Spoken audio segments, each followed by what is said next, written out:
sa malaking problema. Di lang sobrang kahirapan kundi yung sistema.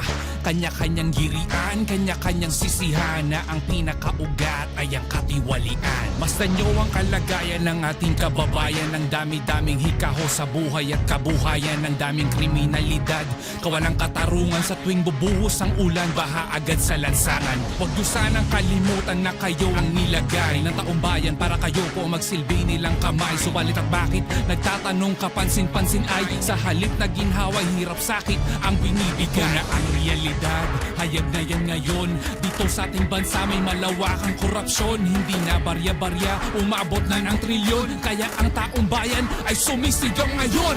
Pakinggan nyo ang pagsigaw ng hustisya. Kung may investigasyon, dapat nakikita. Walang pinapaboran, walang tinatakpan, para magkaroon ng kapayapaan.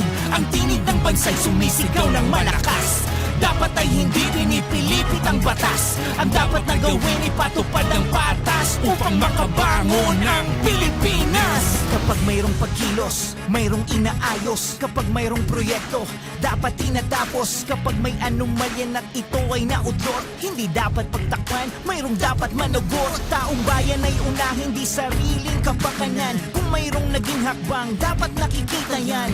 Hindi mabuting nakatago, naghihintay ang bawat Pilipino sa resulta ng pagdinig sa kaso. Buksan ang paningin, huwag nang magbulag-bulagan. Pakinggan ang hinaing, huwag nang magbingi-bingihan. Natupagin ang gampanin, di bulsa ng sinuman.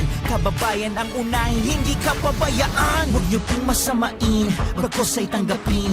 Ayaw po namin ang bansa na magulo. Ang nais po namin, ang trabaho niyo'y gawin para sa mamamayang Pilipino. Pakinggan nyo ang pagsigaw ng hustisya. Kung may investigasyon, dapat nakikita. Walang pinapaboran, walang tinatakpan, para magkaroon ng kapayapaan. Ang tinig ng bansa'y sumisigaw ng malakas.